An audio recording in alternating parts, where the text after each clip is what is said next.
कभी किसी ने आपको इतना स्पेशल फील करवाया है कि आपको लगा हो बस यही है वो इंसान जिसका मुझे पूरी जिंदगी इंतजार था। मान लेते हैं कि एक लड़की है जिसका नाम नेहा है। नेहा की लाइफ बिल्कुल नॉर्मल चल रही थी, ऑफिस, घर, कुछ दोस्त और अपने फ्यूचर के सपने। फिर एक दिन उसकी जिंदगी में एक लड़का आया। शुरुआत में वो बस एक साधारण मुलाकात थी। धीरे धीरे दोनों की बातें होने लगी। लड़का नेहा को खास महसूस कराने लगा। वो उसकी तारीफ करता, उसका हाल पूछता और उसकी छोटी छोटी बातों पर ध्यान देता था। सुबह गुड मॉर्निंग मैसेज, रात को गुड नाइट मैसेज, हर फोटो पर कमेंट, हर बात पर कंसर्न। तुमने खाना खाया? तुम थक गई होगी, अपना ध्यान रखो। और धीरे धीरे नेहा को लगने लगा कि शायद पहली बार किसी को उसकी सच में परवाह है। 2 हफ्ते बाद तुम मेरी सोलमेट हो। 1 महीने बाद मैं तुम्हारे बिना अपनी लाइफ इमेजिन नहीं कर सकता। नेहा को लगा उसने अपनी जिंदगी का सबसे खूबसूरत इंसान ढूंढ लिया है। और सच बताऊं, यही वो मोमेंट होता है जहां ज्यादातर लोग प्यार और मैनिपुलेशन के बीच का फर्क समझ नहीं पाते। क्योंकि असली प्यार आपको सुकून देता है, लेकिन लव बॉम्बिंग आपको इंस्टेंट प्लेजर देता है। और नशा जब उतरता है तब इंसान को पता चलता है कि वो कितना गहरा डूब चुका है। आज की इस सीरीज में हम उसी नशे का सच जानेंगे। एक ऐसा सच जो शायद आपकी अपनी कहानी हो। और ये सिर्फ लड़कियों के साथ नहीं होता। It is not gender specific. ये किसी के साथ भी हो सकता है, लड़का हो या लड़की। सब लड़के या लड़कियां एक जैसे नहीं होते, सो डोंट जज ऑन जेंडर बेसिस। अब इमेजिन करो, वही इंसान जो रोज आपको 50 मैसेजेस करता था अचानक बदलना शुरू हो गया। पहले जो कहता था तुम परफेक्ट हो, अब कहता है तुम थोड़े इमेच्योर हो। पहले जो आपके दोस्तों से मिलकर खुश होता था, अब कहता है मुझे तुम्हारा वो दोस्त पसंद नहीं। पहले जो आपकी फ्रीडम की तारीफ करता था, अब कहता है मैं तुम्हारी केयर करता हूँ, इसलिए मुझे बताया करो तुम कहाँ हो। और सबसे डेंजरस बात, ये सब इतना धीरे होता है कि आपको पता भी नहीं चलता। नेहा के साथ भी यही हुआ। उसने अपने दोस्तों से मिलना कम कर दिया, फैमिली को टाइम देना कम कर दिया, अपने डिसीजंस लेना कम कर दिया, क्योंकि उसे लगता था कि रिलेशनशिप बचाने के लिए सैक्रिफाइस करना नॉर्मल है। पर सैक्रिफाइस और सेल्फ डिस्ट्रक्शन में एक बहुत पतली लाइन होती है। और जब तक इंसान उस लाइन को समझता है, तब तक उसका कॉन्फिडेंस टूट चुका होता है। उसे लगता है कि प्रॉब्लम उसमें है। वो हर रात खुद से पूछता है मैं पहले जैसा प्यार वापस क्यों नहीं ला पा रहा। और वहीं से शुरू होता है इमोशनल कंट्रोल, जहां आप प्यार नहीं अप्रूवल मांगने लगते हो। अब सवाल ये है, कोई ऐसा करता ही क्यों है? क्या उन्हें दर्द नहीं होता? सच ये है, लव बॉम्बर को अक्सर आपसे प्यार नहीं होता, उसे आपकी जरूरत होती है। डिफरेंस समझो। प्यार कहता है तुम खुश रहो, पोजेशन कहता है तुम सिर्फ मेरे रहो।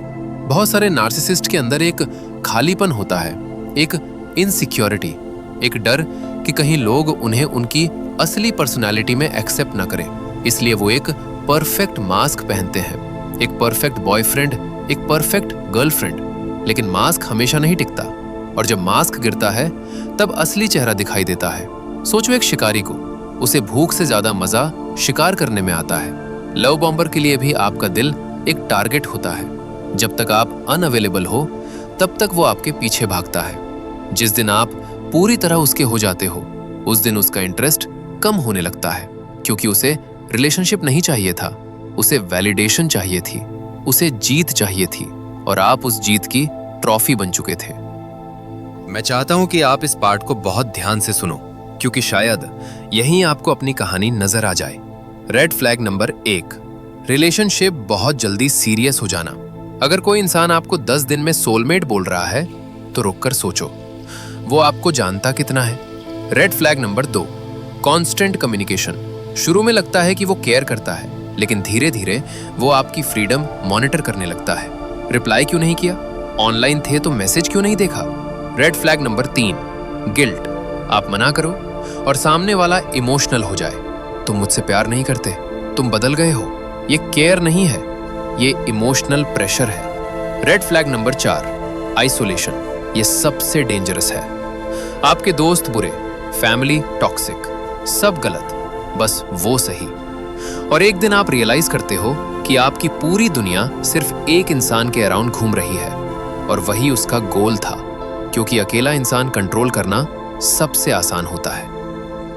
अगर आप ये वीडियो देख रहे हो और आपको लग रहा है कि ये कहानी आपकी है, तो पहले एक बात याद रखो, आप कमजोर नहीं हो, आप बेवकूफ नहीं हो, आप सिर्फ एक ऐसे इंसान पर भरोसा कर बैठे जो भरोसे के लायक नहीं था, और ये किसी के साथ भी हो सकता है। हीलिंग का पहला स्टेप है एक्सेप्ट करना। हाँ, मेरे साथ मैनिपुलेशन हुआ।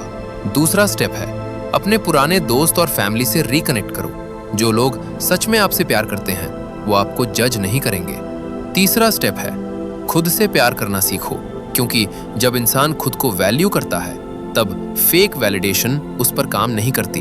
और सबसे इंपॉर्टेंट बात, असली प्यार फायरवर्क्स नहीं होता।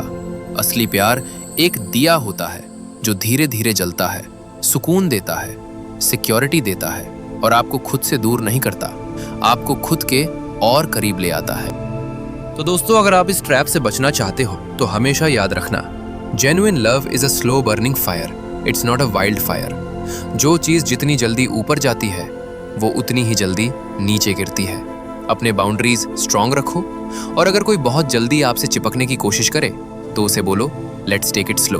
अगर आप इस टॉक्सिक साइकिल और रिलेशनशिप एंजाइटी को डीपली समझना चाहते हैं तो मैं आपको 2 बुक्स सजेस्ट करूंगा जो आपको जरूर पढ़नी चाहिए। पहली बुक है अटैच्ड बाय आमिर लेविन और रेचल हेलर।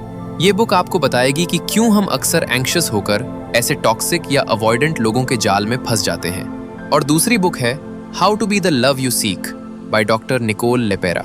ये आपको सिखाएगी कि अपने चाइल्डहुड वुंड्स को कैसे हील करें ताकि आपको किसी और के फेक वैलिडेशन की जरूरत ही ना पड़े।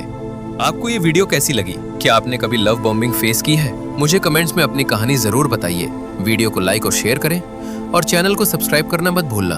और हाँ, एक बात हमेशा याद रखिए, ये जेंडर बेस्ड नहीं है, ये कोई भी कर सकता है, क्योंकि ये इंसान की मेंटल कंडीशनिंग और पर्सनैलिटी पर डिपेंड करता है।